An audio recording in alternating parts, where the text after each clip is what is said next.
ಗುರುಜಿ, ನೀವು ಏನು ಹೇಳಿದ್ರಿ ಇವಾಗ ಡ್ರಗ್ಲೆಸ್ ಥೆರಪಿ ಅಂತ, ಇದನ್ನು ರೂಢಿ ಮಾಡ್ಕೊಳ್ಳೋದ್ರಿಂದ, ಅಭ್ಯಾಸ ಮಾಡ್ಕೊಳ್ಳೋದ್ರಿಂದ ಅವ್ರಿಗೆ ರೋಗ ಮುಕ್ತ ಆಗ್ತಾರ ಗುರುಜಿ? ಖಂಡಿತಮ್ಮ, 90 ಭಾಗ ನಾನು ಹೇಳ್ತಾ ಇದ್ದೀನಲ್ಲ, 90 ಭಾಗ ಸರಿ ಹೋಗ್ತಾರೆ. ಯಾಕೆಂದರೆ BP ಮತ್ತು ಶುಗರ್ ಅನ್ನುವಂಥದ್ದು ದೇಹದ ಕಾಯಿಲೆಗಳಲ್ಲ.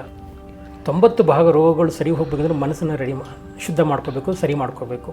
ಯಾರೊಬ್ಬ ವ್ಯಕ್ತಿ ನಮ್ಮ ಜೊತೆ ಬರ್ತಾರೆ, ಅವ್ರಿಗೊಂದು ಇನಿಷಿಯಲ್ ಸ್ಟೇಜಲ್ಲಿ ಅಂದರೆ ಪ್ರಭಾಮಂಡಲ ಹೇಗಿರಬೇಕು, ಪ್ರಭಾಮಂಡಲ ಅಂದರೆ ಏನು, ಅವರಲ್ಲಿ ಫಸ್ಟ್ ನಿಮ್ಮಲ್ಲಿ ಎಷ್ಟು ಎನರ್ಜಿ ಇತ್ತು, ಇವಾಗ ಎಷ್ಟು ಎನರ್ಜಿ ಇದೆ, ಅವನಿಗೆ ಆ ಕಂಪ್ಯಾರಿಸನ್ ಗೊತ್ತಾಗಬೇಕು ಅವನಿಗೆ. ಸೊ ಅವನು ಆ ಬದಲಾವಣೆ ಅವನಿಗೆ ಗೊತ್ತಾಗಬೇಕು.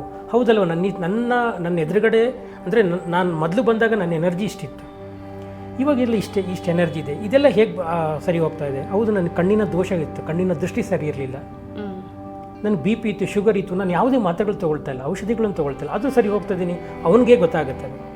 ಸೊ ಈ ಬದಲಾವಣೆ ಯಾರೋ ಹೇಳೋದಲ್ಲ, ಅವನಿಗದು ಆ ಬದಲಾವಣೆಗಳು ಅವನಿಗೆ ಕಾಣುತ್ತೆ. ಸೊ ಇದು ಅವನ ಅನುಭವಕ್ಕೆ ಬರಬೇಕು ಅಂತ ನಾವು ಮಾಡ್ತಾ ಇರುವಂಥದ್ದು. ಸೊ ಈ ಥರದ್ದು ಬೇಕಾದಷ್ಟು ನಮ್ಮ ಗುರುಕುಲದಲ್ಲಿ ತುಂಬ ಜನ ಬಂದು ಎಲ್ಲ ಈ ಥರದಲ್ಲಿ ಪರಿಹಾರಗಳೆಲ್ಲ ತೊಗೊಂಡವರೆಲ್ಲ ಇದ್ದಾರೆ. ಹಾಗಾಗಿ ನೀವು ಒಂದು ಸಲ ಕಲ್ತ್ಕೊಂಡ್ರೆ ಸಾಕಮ್ಮ, ಒಂದು ಸಲ ಕಲ್ತ್ಕೊಂಡ್ಬಿಟ್ರೆ ಸಾಕು, ಜೀವನ ಪರ್ಯಂತವನು ನಾನು ರೋಗ ಮುಕ್ತನಾಗಿ ಬದುಕ್ತಾನೆ. ಔಷಧಿ ತೊಗೋಬೇಕು ಅಂತಲೇ ಇಲ್ಲ. ನಾನು ಹೇಳಿದ್ನಲ್ಲ, ಕೆಲವಕ್ಕೆಲ್ಲ ಔಷಧಿ ಬೇಕಾಗುತ್ತೆ. ಈ ಗೆಡ್ಡೆನೋ ಬೆಳೆದ್ಬಿಡುತ್ತೆ ದೇಹದಲ್ಲಿ, ಅದು ಇನ್ನೇನೋ ಆಗ್ಬಿಟ್ಟಿರುತ್ತೆ, ಅದನ್ನು ಸರಿ ಮಾಡಿಕೊಡಿ, ಕಾಲು ಕಟ್ಟಾಗ್ಬಿಟ್ಟಿರುತ್ತೆ, ಸರಿ ಮಾಡಿಕೊಡಿದ್ರೆ ಮಾಡ್ಕೊಡೋಕ್ಕೆಲ್ಲ ಆಗಲ್ಲ.